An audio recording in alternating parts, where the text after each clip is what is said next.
जय हिंद साथियों, आ गया हूं आज फिर आपके सामने। जय हिंद साथियों, आ गया हूं फिर से आपके सामने। मैं पृथ्वी डिफेंस एकेडमी में आपका स्वागत करता हूं। तो आज भी रोज के जैसे मैं आपके सामने क्वेश्चन रख के लेके आता हूं। आज फिर आपके सामने ऐसे ही क्वेश्चन लेकर आया हूं जिन क्वेश्चनों को जवाब आसानी से हम दे सकते हैं और उनमें बहुत सारे आंसर क्वेश्चन के ऊपर जो आंसर बनते हैं और आंसर के ऊपर जो आंसर बनते हैं उस पर हमको फोकस करना है। जी हाँ, और मैं इस क्लास में आपको बताऊंगा कुछ राज की बातें जो आप ध्यान में रखेंगे उससे आपका बहुत ज्यादा फायदा होगा। जैसे कि बहुत सारी चीजें कुछ ना कुछ कहीं ना कहीं गड़बड़ होती रहती है, तो मैं उन चीजों के बारे में कुछ खास जानकारियां है जिससे लोग आपको बोलते हैं कि भैया हाँ ऐसा करने से इससे फायदा हो जाता है। मैं वो फायदे से नुकसान के बारे में बताऊंगा कि वहाँ क्या होता है, लोग आपसे क्या चाहते हैं, और मैं आपको उसके बारे में बताऊंगा कि वो उसका सोल्यूशन कैसे होगा। तो जी हाँ, ये सब आपके लिए है साहब जी, ये सब आपके लिए है। सारी चीजें सभी इंडियन आर्मी के बंदे और सभी मतलब जो भी पढ़ रहे हैं सभी के लिए ये सारी चीजें हैं। जल्दी से इसका स्क्रीनशॉट ले लीजिए, ये बहुत काम की चीज है। साइंस की क्लास जो है वो राहुल सर की सुबह 8 से 9 बजे तक रहेगी। इंडियन आर्मी में जीडी का जो पहला पेपर होगा वो कौन लेंगे? मिथुन सर, जो सुबह 10 से 11 बजे तक चलेगा। सेकंड जो पेपर होगा वो रात को 8 से 9 बजे चलेगा, यहाँ भी मिथुन सर लेंगे। उसके बाद आएगी मेरी क्लास। अगर मेरी क्लास आप करते हो तो आपके पास जो जीएस के जितने भी क्वेश्चन बनते हैं वो लगभग कहीं ना कहीं मेरे क्वेश्चन से टकराते हैं और मेरे क्वेश्चन के साथ क्वेश्चन बनते हैं, क्योंकि अभी तक मिथुन सर की सारी क्लासें मैं देख चुका हूं और उनमें मैंने देखा है कि उनके सारे क्वेश्चन जीएस के जो जितने भी क्वेश्चन है सब मेरी क्लास से कहीं ना कहीं टकराए हुए, जो मैं अभी तक 3 लेक्चर में ही बता चुका हूं। आने वाली क्लास में अगर उन मिथुन सर की एक भी जो अपना जीएस वाला क्वेश्चन, अगर एक भी क्वेश्चन आपका गलत ना हो, इसलिए आप मेरी क्लास में अगर आपने पलके भी झपकाई तो समझो आप 1 नंबर से पीछे चले जाओगे। तो इसलिए मेरी क्लास के साथ बने रहे। जय हिंद। गगन, हर्षद, एमआर तिवारी, हाँ मैं और भी कुछ चीजें बताऊंगा आपको। इससे पहले ये बताऊंगा कि जो अपनी OMR सीट है, OMR सीट सब लेकर बैठिए। यहाँ पर मैं ज़्यादा क्वेश्चन नहीं लेता हूँ, पर ज़्यादा क्वेश्चन नहीं लेने से मतलब इसका मतलब ये नहीं कि आप OMR सीट लेके नहीं बैठे। OMR सीट से आपका ये पता चलेगा कि आप कितने पानी में हो और कितने ऊपर हो। तो इससे अगर मैं जैसे आपसे 30 क्वेश्चन पूछता हूँ, ये अब रखता हूँ आपके सामने पहला क्वेश्चन आपके सामने आ रहा है। इस टाइप से कुछ जनरल नॉलेज के क्वेश्चन दूंगा मैं आपके सामने। जल्दी से आने वाले क्वेश्चन आपके सामने, बहुत जल्दी। जी हाँ, तैयार हो जाइए सभी। 1857 की क्रांति सबसे पहले बलिदान किसने दिया था? 1857 की क्रांति में सबसे पहले बलिदान किसने दिया था? बात आ गई है 1857 की क्रांति की। 1857 की क्रांति की, तो इसमें भगत सिंह, मंगल पांडे, बटुकेश्वर दत्त, अली बंधु। जी हाँ, ये सभी उस यज्ञ की आहुति थे, जिन्होंने 1857 की क्रांति से लेकर 1947 तक लगातार अपना उसमें आहुति में लगभग अपने प्राणों की आहुति देते रहे। तो मुझे कमेंट बॉक्स में भी देखो हाहाकार मचा रखा है। पी नारायण जाट, अमन नारायण, हर्षद, सुशील। जी हाँ, जिसका आंसर बी आ रहा है वो बिल्कुल सही है। पर उससे पहले मैं बताना चाहूंगा कि ये इस क्रांति से पहले भी हम इसके गुलाम हुआ करते थे। किसके? अंग्रेजों के गुलाम हुआ करते थे। जैसे कि मैंने आपको कल बताया था, ईस्ट इंडिया कंपनी जो 1600 में आई थी तब से हम इनके गुलाम थे, उससे पहले भी हम गुलाम हुआ करते थे। तो बताना चाहूंगा कि 1857 की क्रांति का जो मुख्य कारण था वो था चर्बी वाले कारतूस। एक गोली बनी थी, एक कारतूस जिसके ऊपर जो ढक्कन लगा हुआ था वो चर्बी वाला कारतूस था। मतलब उसमें गाय और सूअर की वो लगी हुई थी चर्बी वाली, मतलब उसको बनाया था जिससे कि उसको दांत से खोलना होता था। तो यह हमारे इंडिया के मतलब भारतीय एक सैनिक वहां पर जहां पहुंचा, जहां इनकी गोलियां बन रही थी, उसने वहां देखा कि अरे बाप रे ये तो क्या हो रहा है। तो गाय हमारी माता है स्टार्टिंग से, और अभी भी हम उस गाय को माता ही मानते हैं और भविष्य में गाय को माता ही मानेंगे। और मुस्लिम धर्म में स्वर को अच्छा नहीं मानते, इसलिए हिंदू और मुस्लिम धर्म दोनों के लिए यह गलत था, इसलिए इसका बहिष्कार किया। और इन्होंने मंगल पांडे जी ने मेरठ से इसकी शुरुआत करी। तो मेरठ, झांसी, अवध, बहुत सारी जगह पर युद्ध चलता रहा और यह युद्ध लगातार चलता रहा। इस युद्ध में कई सेनानियों ने अपनी आहुति दी। और बढ़ते हैं इसके आगे नेक्स्ट क्वेश्चन की ओर। और इससे पहले बताना चाहूंगा एक चीज और, इस समय जो लॉर्ड डलहौजी हुआ करते थे, लॉर्ड डलहौजी की कुछ नीतियां अच्छी उनके अनुसार सही थी, पर अपने अनुसार गलत थी। जैसे कि उन्होंने बलि प्रथा पर रोक लगा दिया था। उसके बाद महिलाओं की वो क्या बोलते हैं उसको।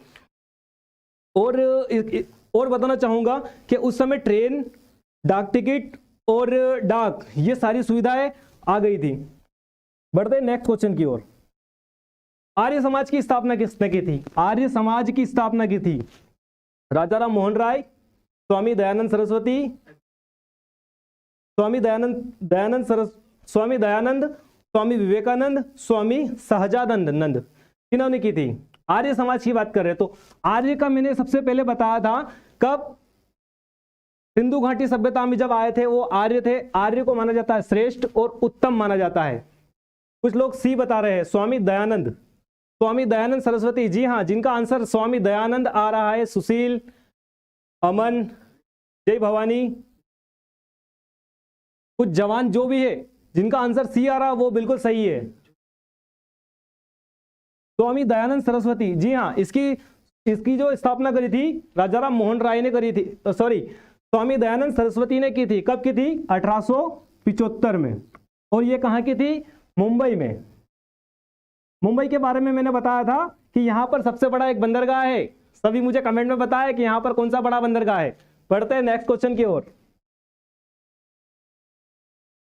मालगुडी डेज नामक पुस्तक के लेखक कौन है? मालगुडी डेज पुस्तक के लेखक कौन है? अरुंधति राय, झुंपी लहरी, आर के नारायण, महात्मा गांधी। मालगुडी डेज नामक पुस्तक के लेखक कौन है? अरुंधति राय, झुंपी लहरी, आर के नारायण, महात्मा गांधी। लगभग सभी क्रांतिकारी भी रहे और अपनी जीवन गाथा में सभी लेखक भी रहे हैं। जी हाँ, बताइए मुझे। तो अरुंधति राय के बारे में बताना चाहूंगा। कि इनकी जो पुस्तक थी, इनकी जो पुस्तक थी the God of small things. इनकी जो पुस्तक थी the God of small things. और झुंपी लहरी ने भी एक बुक लिखी है। झुंपा लहरी ने भी एक बुक लिखी है द लोलेंट। इन्हें उस पुस्तक के लिए कौन सा पुरस्कार दिया गया है? पुलित्जर पुरस्कार दिया गया है, जो साहित्य का सबसे बड़ा पुरस्कार है। और महात्मा गांधी के बारे में आपको पता है ही सही कि इन्होंने कितनी किताबें लिखी है। तो इसका जो सही आंसर है वो क्या है? आर के नारायण। बढ़ते हैं नेक्स्ट क्वेश्चन की ओर।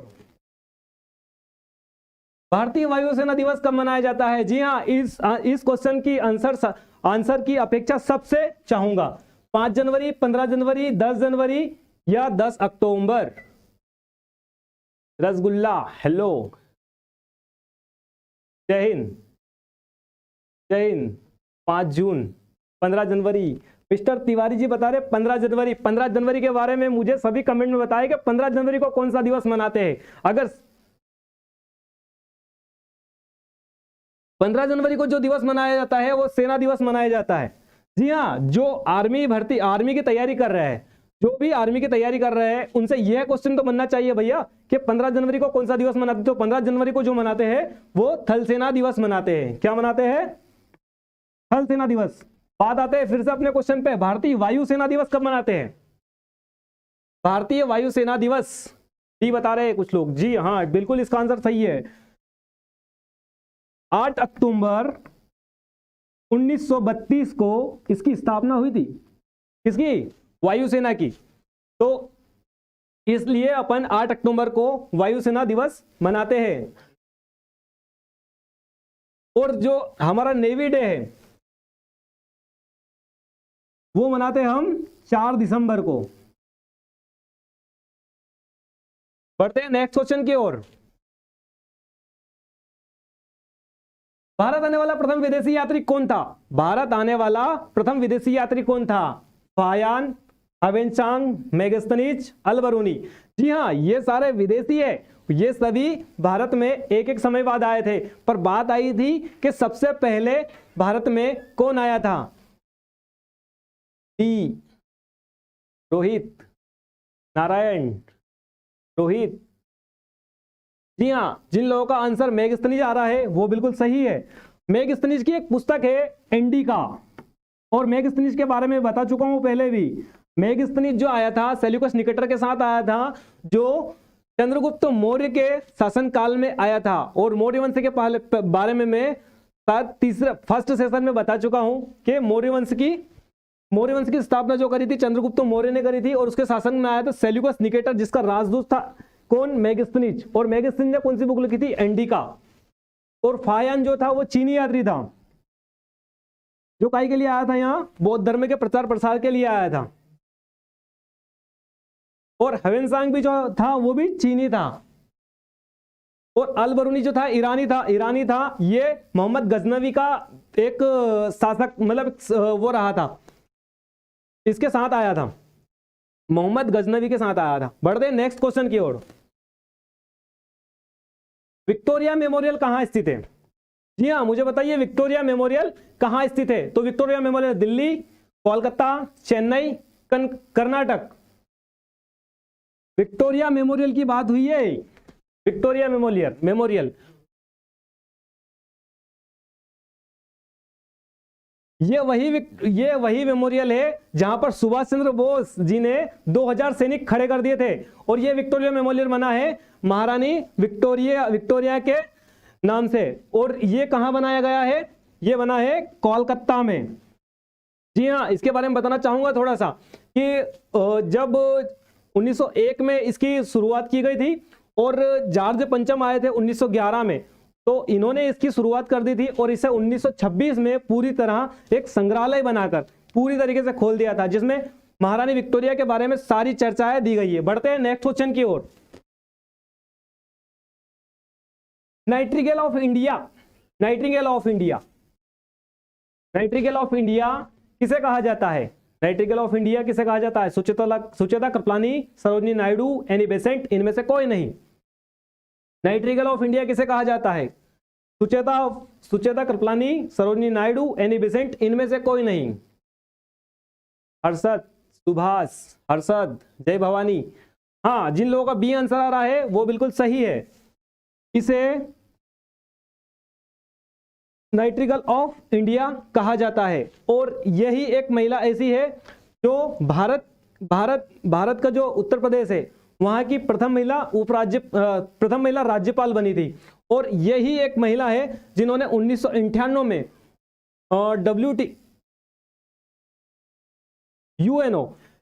यूएनओ में इन्होंने सबसे पहले अपनी वहां मतलब उन्होंने अपना गीत सुनाया था सभी को वहां पर। और इन्हें भारत कोकिला भी कहा जाता है। बढ़ते हैं नेक्स्ट क्वेश्चन की ओर। किस भारतीय धर्म में 24 तीर्थंकर है? 24 तीर्थंकर, जैन धर्म में, बौद्ध धर्म में, हिंदू धर्म में, सिख धर्म में। तो यहां पर तो एक ही रहे थे, यहां पर 10, यहां पर अनेक। अब बताओ मुझे आंसर सही, इसका आंसर क्या है? हर्षद बता रहे हैं ए।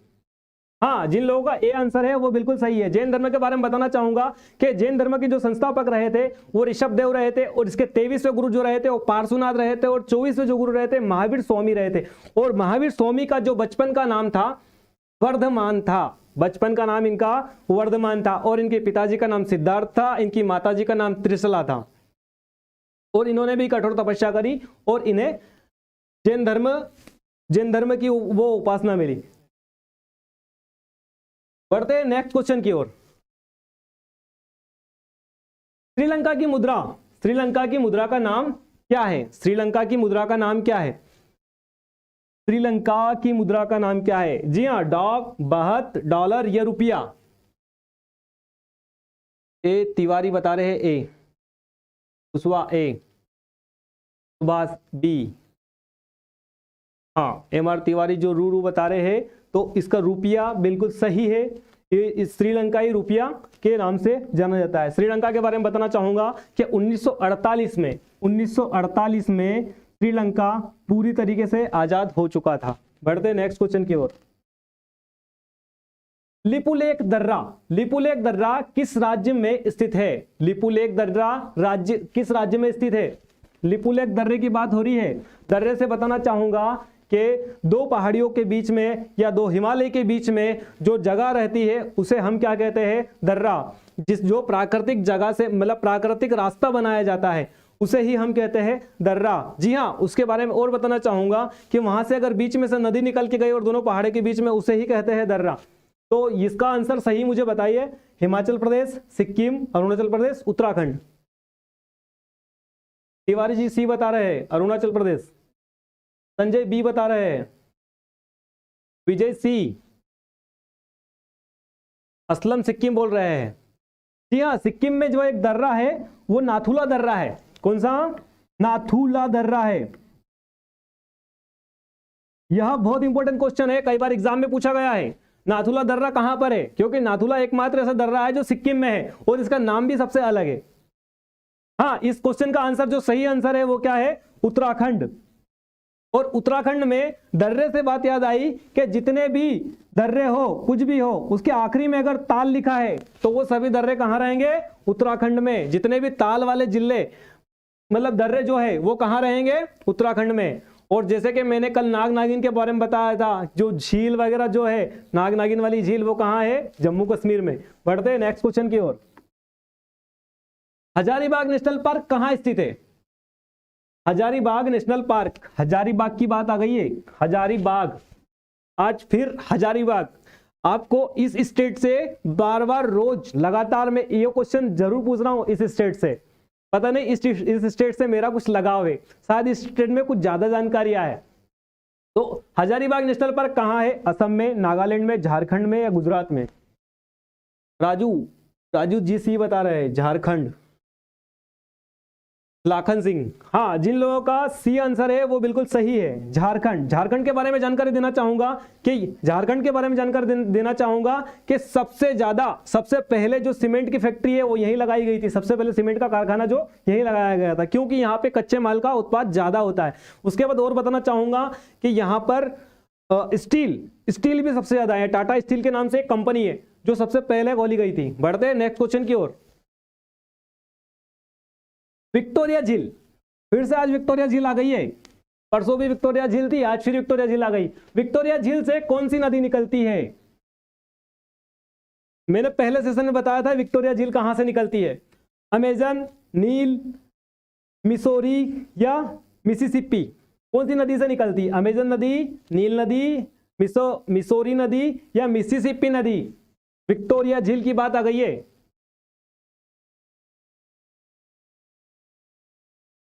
राजू बी, विजय बी, सुभाष, हर्षद ए। हाँ,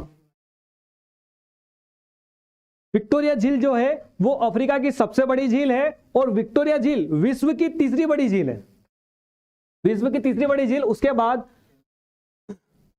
बाद यह इस झील की कुछ और भी मतलब बातें हैं। इस झील की जो उत्पत्ति हुई है वो कौन सी नदी से हुई है? नील नदी से। और नील नदी विश्व की सबसे बड़ी नदी है। नील नदी जो है वो विश्व की सबसे बड़ी नदी है। और अगर अफवाह तंत्र के बारे में पूछा जाए, अफवाह तंत्र के बारे में मतलब जो ज्यादा पानी बहा कर ले जा रही हो, जो ज्यादा चौड़ी नदी हो, या विश्व की चौड़ी नदी या अफवाह तंत्र वाली। अफवाह तंत्र इसलिए बोलता हूं कि यह क्वेश्चन मैं एक एग्जाम देने गया था, उसमें ही पूछा था।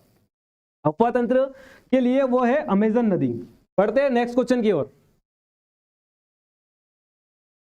भारत की मुख्य भूमि का दक्षिणतम किनारा कौन सा है? भारत जो बना हुआ है इस टाइप से, हंसना मत कोई भी, ये मैं किस टाइप से नक्शा बना रहा हूं। ये भारत है, इसका दक्षिणतम केंद्र कौन सा है? पूछा गया है दक्षिणतम किनारा कौन सा है। हाँ, अरुणाचल प्रदेश, कश्मीर, कन्याकुमारी या सरक्रिक? जी हाँ, बताइए। कन्याकुमारी, तिवारी जी बता रहे कन्याकुमारी। हाँ, कन्याकुमारी बिल्कुल यहां है। कन्याकुमारी बिल्कुल यहां, बिल्कुल सही है। हाँ, कन्याकुमारी बिल्कुल यहां सही है। जम्मू कश्मीर यहां पर है। और गुजरात की बात करते हैं तो गुजरात में जो सर क्रीक है, सर क्रीक एक रेखा बनी हुई है, कहां पर? पाकिस्तान और भारत के बीच में यहां पर एक रेखा बनी हुई है। लास्ट जो अपना गुजरात का जो लास्ट जिला है और पाकिस्तान का जो सिंध जिला है, इन दोनों के बीच में जो रेखा बनी हुई है उसे बोलते हैं सरक्रीक रेखा। तो सरक्रीक रेखा यहां पर है। और अरुणाचल प्रदेश के बारे में बताना चाहूंगा, वो यहां पर है जहां पर हमारे गुरुजी की अभी पोस्टिंग है। बढ़ते हैं नेक्स्ट क्वेश्चन की ओर। सती प्रथा का अंत किसके शासन काल में हुआ था? सती प्रथा का अंत किसके शासन काल में हुआ था? क्या था सती प्रथा? सती प्रथा ये था कि जब किसी महिला जब किसी महिला का पति मर जाता है तो उसके साथ उसकी वाइफ को भी आग में जबरदस्ती धकाया जाता था और उसे भी मार दिया जाता था। ये था सती प्रथा। तो सती प्रथा किसके शासन काल में हुआ था? William Bentinck, Warren Hastings, Lord Minto या इनमें से कोई नहीं? जी हाँ, बताइए मुझे। B, Warren Hastings. यही ब्रह्म समाज के संस्थापक है राजाराम जी राय, जिन्होंने राजाराम मोहन राय, जिन्होंने इसके लिए बहुत ज्यादा प्रयास करे और इसे 1829 में पूरी तरीके से बंद करवा दिया गया। और उस समय जो थे वो कौन थे? William Minto. बढ़ते हैं नेक्स्ट क्वेश्चन की ओर। भारत की पहली महिला शासिका, भारत की पहली और आखिरी महिला शासिका जिसका शासनकाल रहा था 1236 से 1240। जी हां, ये थी लोधीवन। आपका आंसर देखना चाहूंगा। डी, रजिया सुल्तान। जी हां, जिनका डी आंसर आ रहा है वो बिल्कुल सही है। रजिया सुल्तान इसका बिल्कुल सही आंसर है। और रजिया सुल्तान के पिता का नाम था इल्तुतमिश और इसका जो संस्थापक था यह थी गुलाम वंश की। दिल्ली सल्तनत पर बैठने वाली पहली महिला भी यही थी। और गुलाम वंश का जो संस्थापक था वो कुतुबुद्दीन ऐबक था और कुतुबुद्दीन ऐबक ने ही कुतुब मीनार का निर्माण करवाया था। बढ़ते हैं नेक्स्ट क्वेश्चन की ओर। पंजाब केसरी के नाम से किसे जाना जाता है? जी हां, पंजाब केसरी के नाम से किसे जाना जाता है? इन्होंने ये कहा था कि साइमन कमीशन वापस जाओ, साइमन कमीशन मत आओ, भाग जाओ। तो इन जो पंजाब केसरी है वो कहां के थे? पंजाब के थे, इसलिए उन्हें पंजाब का केसरी कहा जाता, पंजाब का शेर कहा जाता था। क्योंकि इनकी दहाड़ से ही अंग्रेज कांपते थे, डरते थे। और इनकी बातों से भगत सिंह जैसे लोग, भगत सिंह जैसा योद्धा सामने आए। और जैसे कुछ कांड हुए थे, जैसे चोरा चोरी हत्याकांड और इन कांड में असेंबली बम फेंकना, ये इन जगह पे जो काम हुआ था वो सब इन्हीं के कारण हुआ था। इनकी जो तेजस्ता थी और इनकी जो क्षमता थी और इनकी जो बातें हुआ करती थी, इनकी बातों पे ही लोग जो हमारे क्रांतिकारी रहे थे वो ऐसे थे कि काट देना, ऐसा काम था उनका बिल्कुल। तो जी हाँ, पंजाब केसरी के नाम से किसे जाना जाता है? लाला लाजपत राय को। और लाला लाजपत राय के बारे में एक बात बताना कल भूल गया था हमें कि लाला लाजपत राय जिन्होंने गदर पार्टी की स्थापना करी थी, किसने? लाला हरदयाल ने।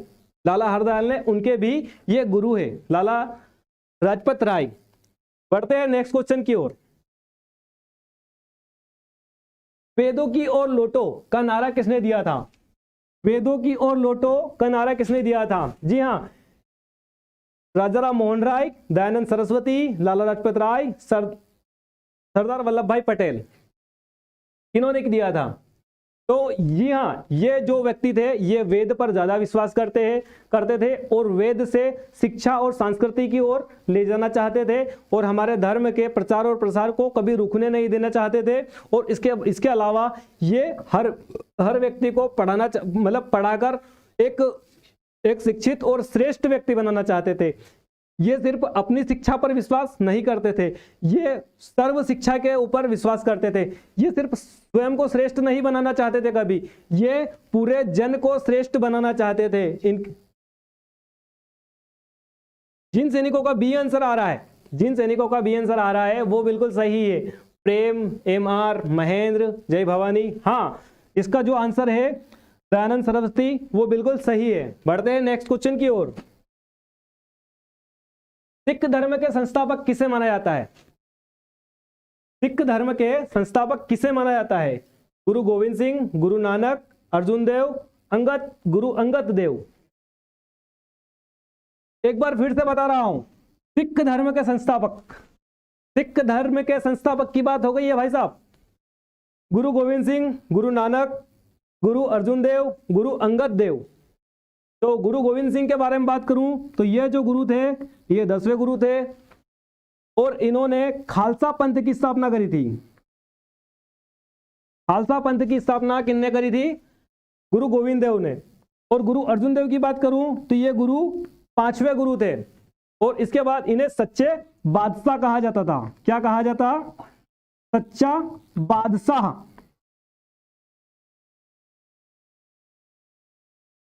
और गुरु अंगद देव की बात करूं तो यह दूसरे गुरु थे और इन्होंने जो बैसाखी का त्योहार होता है, जो मैं सबसे पहले क्वेश्चन में आया था कि बैसाखी क्यों मनाते हैं, तो बैसाखी के बारे में बता चुका हूं मैं। तो ये जो त्योहार मना था बैसाखी का त्योहार वो इन्होंने स्टार्ट करा था। अब बात करते हैं, फिर से क्वेश्चन पे आते हैं कि सिख धर्म की स्थापना किसने करी थी? तो जी हाँ, ये करी थी किसने? गुरु नानक देव ने।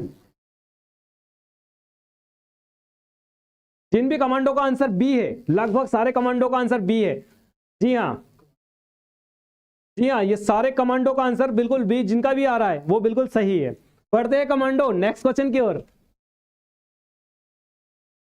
दिल्ली भारत की राजधानी कब बनी? दिल्ली भारत की राजधानी कब बनी? आज हमारे देश की राजधानी दिल्ली है, जो इससे पहले दिल्ली नहीं हुआ करती थी। इससे पहले हमारे देश की राजधानी हुआ करती थी कलकत्ता।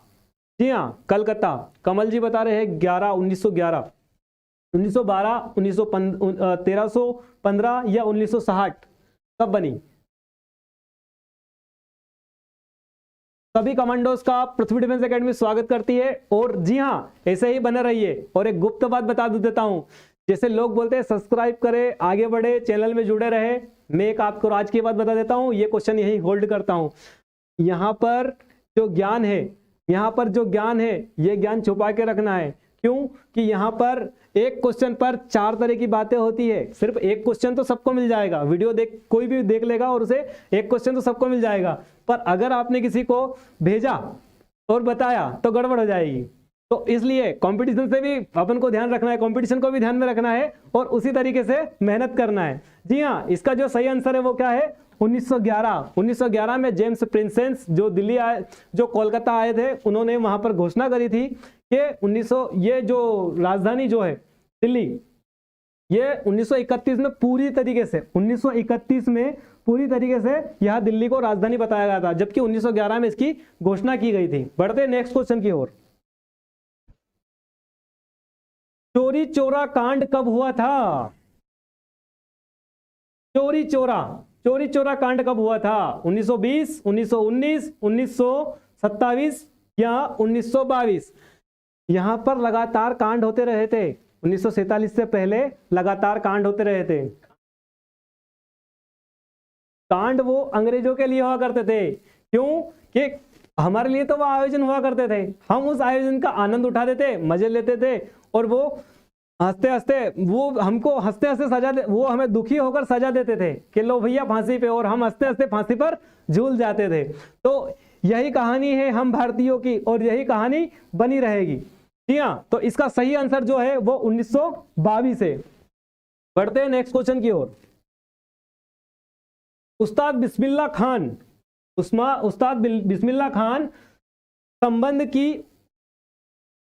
किस वाद्य यंत्र से है? उस्ताद बिस्मिल्लाह खां की बात है ये।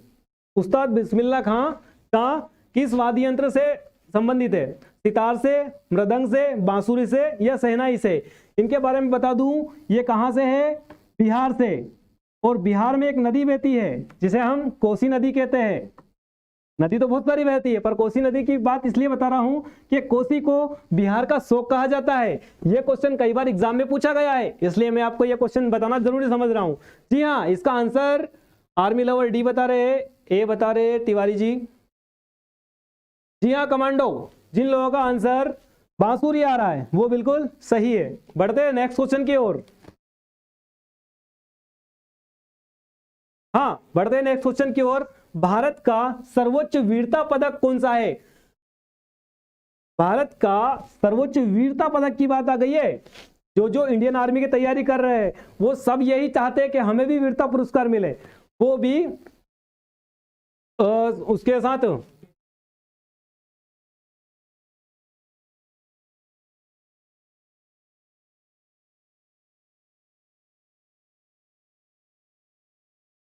सॉरी, इसका जो आंसर था वो शहनाई था, शहनाई था। मेरा गलती से वो बांसुरी बता दिया है मैंने, तो ये थोड़ी सी मिस्टेक है, इसके लिए सॉरी।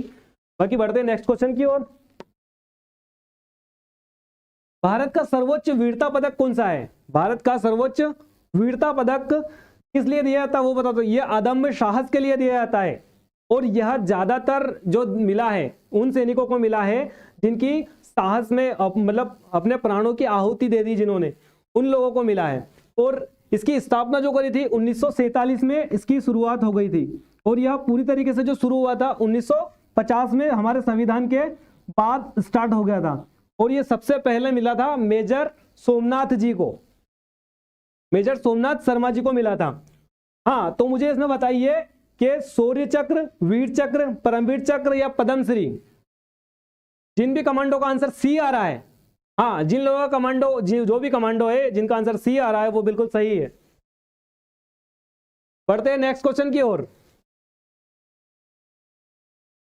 चौसा के युद्ध में हुमायूं को किसने पराजित किया था? चौसा के युद्ध में, चौसा के युद्ध की बात हुई है, चौसा के युद्ध से बात करते हैं तो यहां पर एक मतलब मुगल जब स्टार्ट हुआ था, मुगल काल जब स्टार्ट हुआ था, तो यह एकमात्र ऐसा मतलब उसमें एक शासन करता रहा जो युद्ध में 2 बार हारा गया और मुगल की नाक कटवाई। तो जी हाँ, इसके बारे में बताना चाहूंगा, अकबर, मोहम्मद बिन तुगलक, शेरशाह सूरी या मीर कासिम। तो यह जो था हुमायूं और शेरशाह सूरी के बीच में हुआ था, हुमायूं और शेरशाह सूरी के बीच में हुआ था। यह हुआ था 1539 में। और इसके बाद एक युद्ध हुआ था पिलग्राम का युद्ध, वो हुआ था 1540 में। हुमायूं जो था वो दोनों युद्ध इस व्यक्ति से हारा था। बढ़ते हैं नेक्स्ट क्वेश्चन की ओर।